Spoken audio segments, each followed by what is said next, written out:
Talking about the curse of hope. You know, hope is a curse because know. that's what you need to keep on going. I'm discovering more and more that you need to kind of provoke your own renaissance, your own rebirth. Your grief rises above. Your grief rises above. Shadows covering our dreams to glow. Whispering secrets in the darkness we can feel. Like widows that learn to kneel. I love that you just talk about hope because this is where I was going and speaking of some kind of optimism in that song and in this, and we can also see it in the video. I feel like the angle that you're exposing into in the streets of Tanger and all that, there's this notion of hope and optimism in that, even in the song where we can feel, which also is some kind of unusual in some ways, since Windows in the Sky up to now was pretty much like on a kind of darker standpoint. But again, it all depends on, you know, what you consider as hopeful or hopeless, you know, and that's why I was very professional. I brought some notes. I was wondering what that was for. Believe it or not, because the whole starting point of this thing was coming from a piece of poetry that I read here. Okay. And it's from Palestinian poet Mahmoud Darwish. Yes, we'll talk about it. And he said, "I will live even if life betrays me, and I will dream even if dreams abandon me." So there is this resilience to address reality, even in the context of your own willingness to transcend that reality. And even if you think that everything betrays you, that everything that you were holding dear abandoned you, but you're still, you know, thriving because, in the whole text, he's talking about the curse of hope. You know, hope is a curse because that's what you need to keep on going. Yeah. But at the same time, it's because you have that you keep on going, and it's like having like a poison that you work with in order to find a cure for something that you didn't know you were sick of. So that's really interesting, amazing. and especially coming from him, like this notion of hope, of abandonment and being uprooted. And I think I really felt a connection with him in that regard, you know, to, instead of blaming everything and everyone, just to embrace your own reality and kind of redefine it, you know, and then it becomes your land in a way that you feel like you've been denied. So then it becomes the construct of a dream and a vision that you might never see from your life, but that still exists. And because it exists, it's already tangible. So that's how I approached the record, and that's why Springtime was the first single. That's very powerful because you feel like you kind of become, in some ways, what you envision. And I mean, maybe that's where sometimes always that even though you don't want sometimes. Yeah, of course, you know? Absolutely, yeah.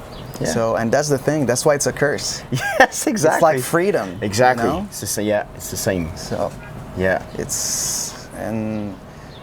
and I think it represents Tanger in many ways as well. You know, or even, and that's why the parallel I did with like Virginia in the mountains, you look at this, you look around, and everything seems to be completely disorganized, but everything is organized in its own way, you know? Yeah, and in its own way. And I've learned so much from being there being grounded and being completely kind of disabled from the person I was. And then I paid attention to the things that I just like, you know, overlooked and didn't care much about. And that was, I believe, part of the transformation as well, you know. Sure. So Amazing. And so this Darwish thing you just read. that Darwish mentioned, thing, yes. which is absolutely beautiful. But I was just wondering, in the time frame, let's say, was it like the spark of this whole thing, or it was as you were in the midst of it all, and then all of a sudden this kind of ray of light, For me, it's always a process. Okay. You know, there's someone will say, well, you know, I saw it all, and I'm just like, I want some of what you have. No waking up in the middle of the night and well, grab the guitar and everything just happened. Not really. It ain't what keeps me awake at night, trust me. And but no, I think it was just like sometimes, you know, you have like you're digging. You have it's like the old school way of photography, and you take a picture that, you know, you still don't know if all the settings were right, and then you go back in your black room, and then you're trying to have like all the chemicals and everything. So there's a process to it, and still the reward sometimes is like mesmerizing, or something just like, oh, you know, all that for Sure. something that's kind of blurry Sure. or whatever. But there's beauty in that as well, because it's course. part of the process. And sometimes, you know, even through the record, you know, at the beginning it's just like, yeah, well, it feels like blurry, or I just don't get the point. But I let the songs operate in their own way. So because if I was to understand everything, I think it would be the most like boring Sure. record of Yeah, all, yeah. you know, and then I don't need to add another one to the rest, you know, humbly speaking. Yeah. Humbly speaking. You know what I mean?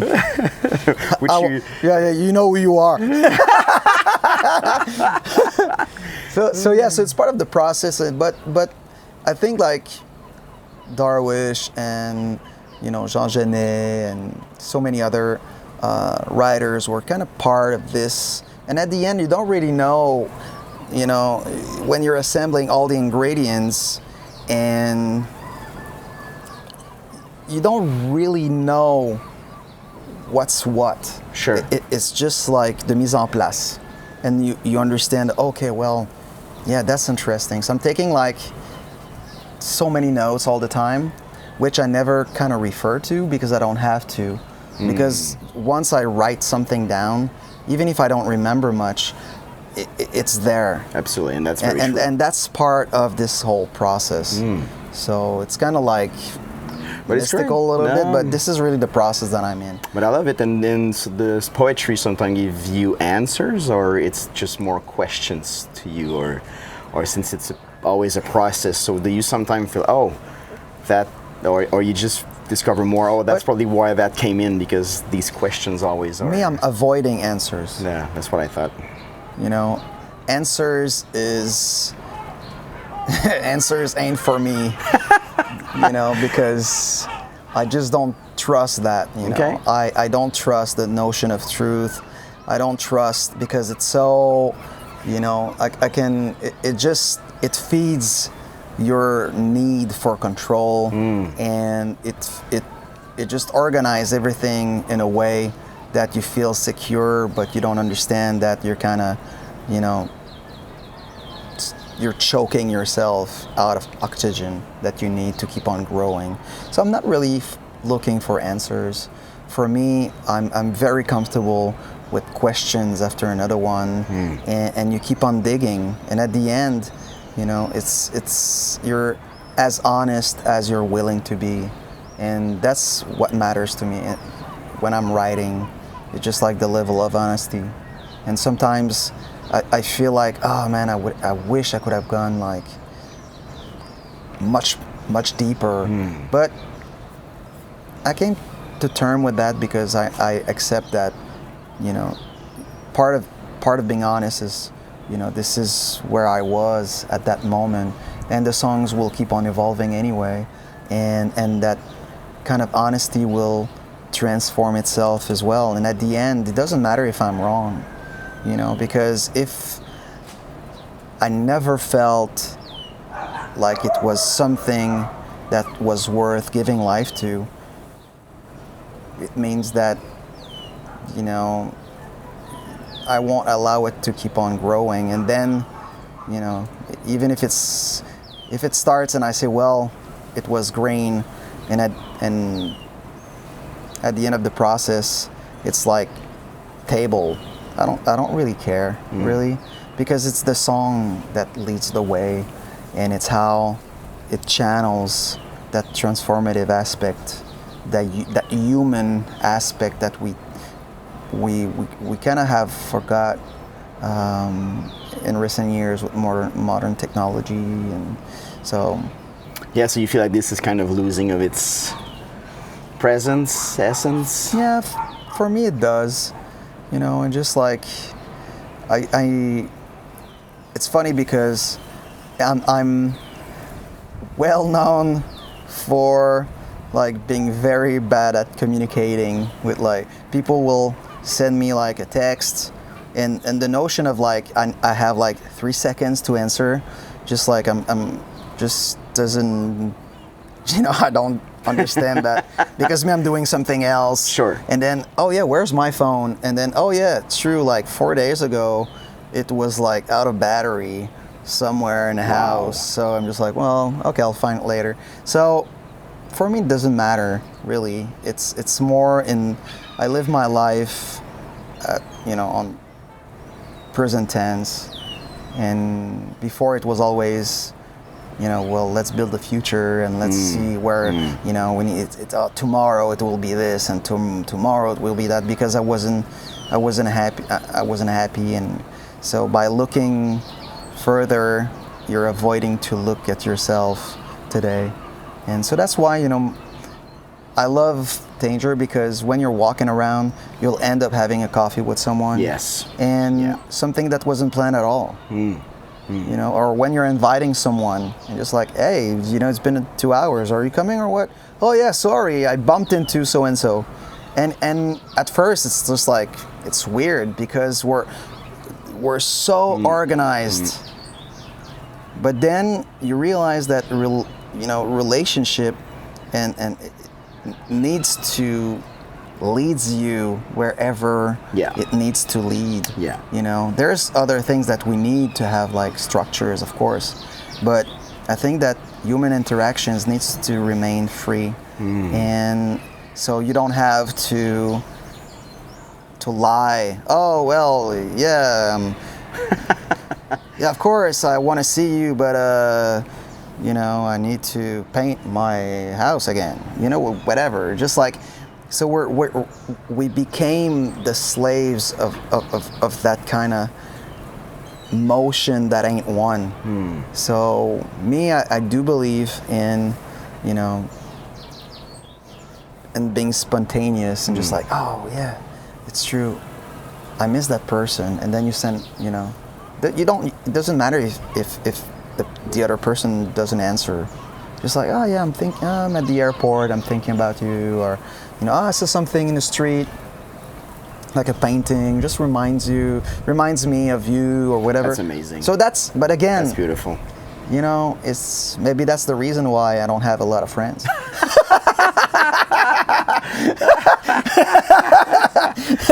That's not very true. Well, that might explain a few things. Enlightenment. Yeah, exactly. Wait a minute. Wait a minute. Yeah.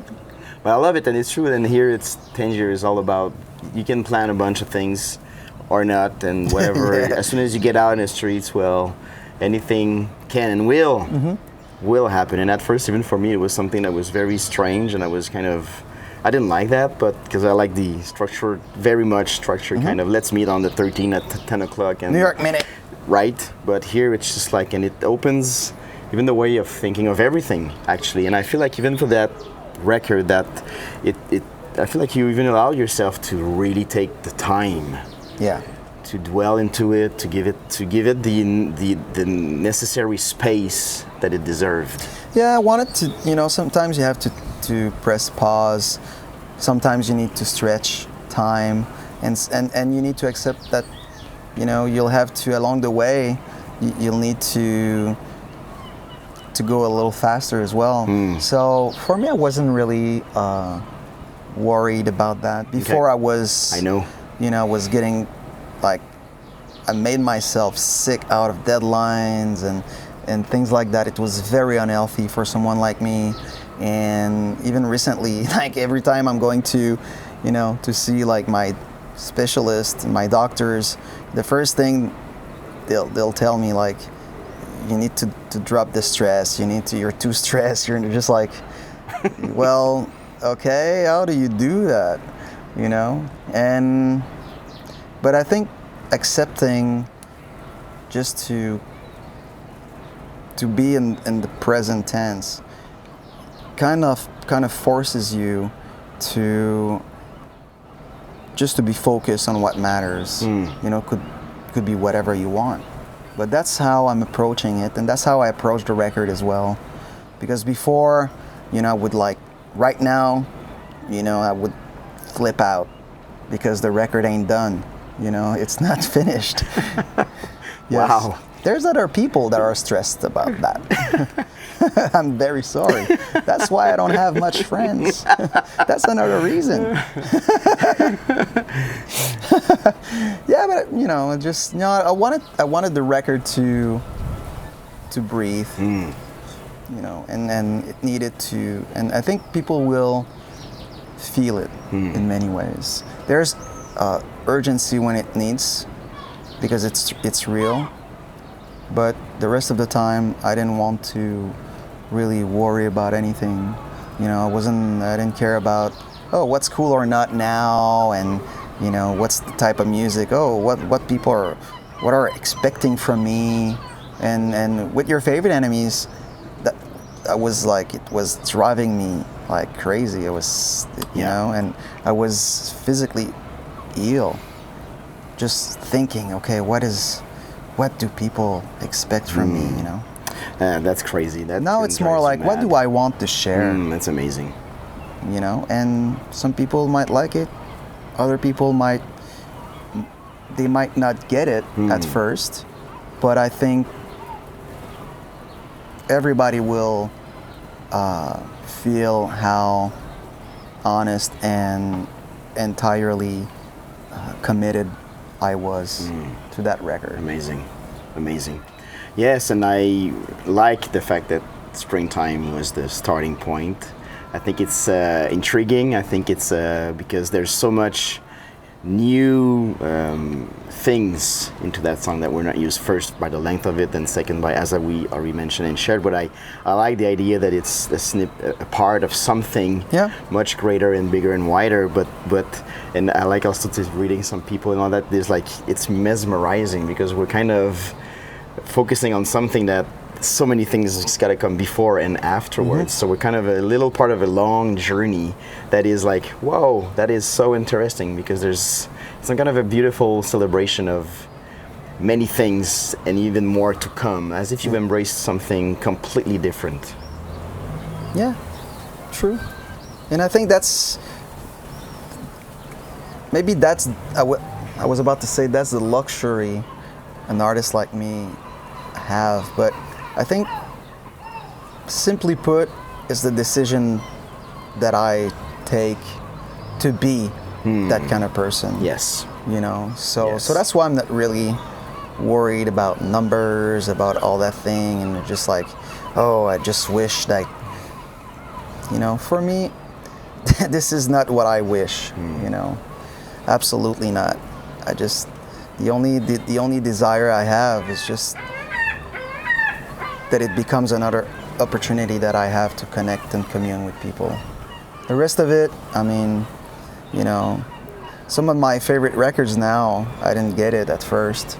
And it was just like, oh, what a letdown, Yeah. blah, blah, blah. Yeah. Because me, I know Yeah. as a fan, you know, what that artist should have done. There you go. And thank God they didn't listen to me, because they would have done like the same freaking record over and over again, which a lot of people are doing to please whoever. But for me, you know, I would rather just stop than doing that, because there's no point. You know, there's no like, hey, Windows in the Sky, part Part 2. The unfinished journey. I'd rather like transform those songs for 10 years. Yeah, of course. There's a reward in that, course. at least, you know? Of course. Absolutely. And how, in the world we live now and what we're surrounded by, is it hard for you not to become even like either political or involved in but to maintain yourself in this human spirit all the time? I've been like a militant for years. I mean, I was like a professional militant, and you know, I have a very different take on this now, because, and it's not, I'm not judging anybody about this or not, you know, living is an act of subversion, you know, it's, when you're embracing life, it's political in many ways. To kneel in a far distance trend. We've lost our faith. There's so many needs around, you know, that are in your own neighborhood, that you can make a real difference, and that you will impact the world in so many different ways.